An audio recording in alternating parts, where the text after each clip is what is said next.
The next segment is quite long. I would prefer to read it in whole. So I think I'm going to choose to stay my reading here. Yes, the next segment is fairly long indeed.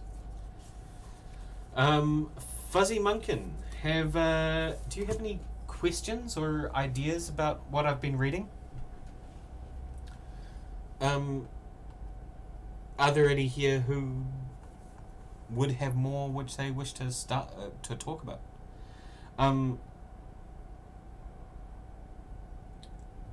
That was only a part segment. In it, Stirner describes more of how he believes men can, or humans can, divest themselves of these fixed ideas, make these fixed ideas, make these fixed ideas ours. Makes these fixed ideas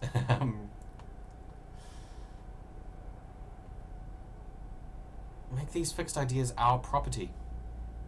Yeah, a brief overview. Okay.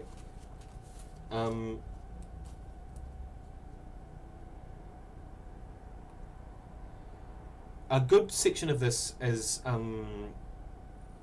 selfishness and unselfishness.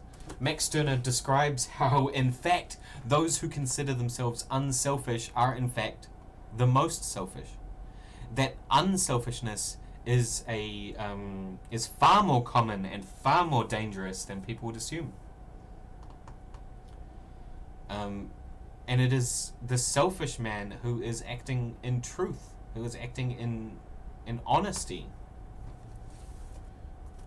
Another thing that he mentioned is how we grow, and about how the maxims, the fixed ideas that we are given, that in schooling we are fed these fixed maxims, these fixed ideas, and when we finish our schooling, when we become to the age of majority, only then are we a moral man.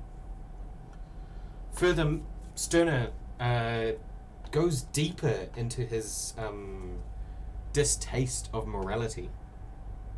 He describes Nero as being a bad man, but only bad in the sense that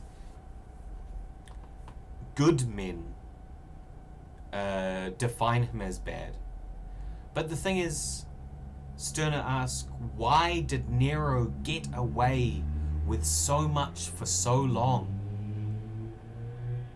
Stirner argues that the reason Nero got away with it is because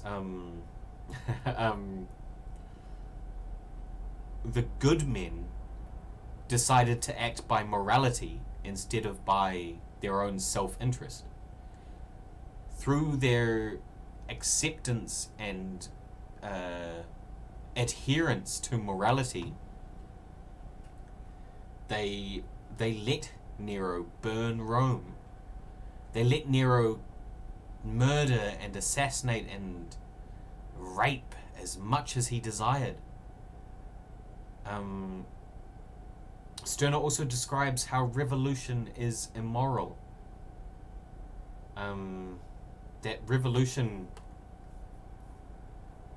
and insurrection is considered immoral up until the point where the revolution succeeds.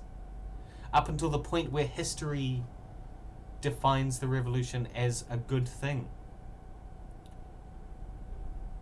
In this way, Stirner describes that morality is mutable, is a fixed idea only in that it possesses people, makes people their slaves, a ghost that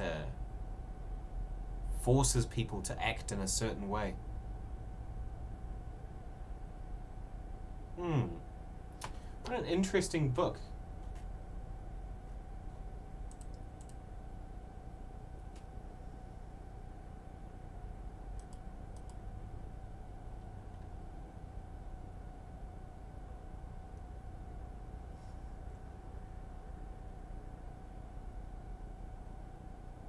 an interesting book indeed.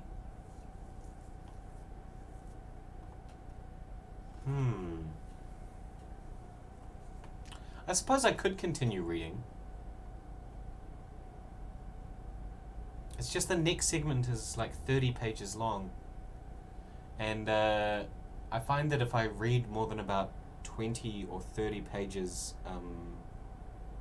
at a time, then I begin to start making serious mistakes. And I was making a few mistakes then, before. I mean, this is practice for me. I plan to practice reading lengthy bits of writing. And my God, with the complexity of the sentences and the depth of the ideas in this book, this is, by golly, good practice for me.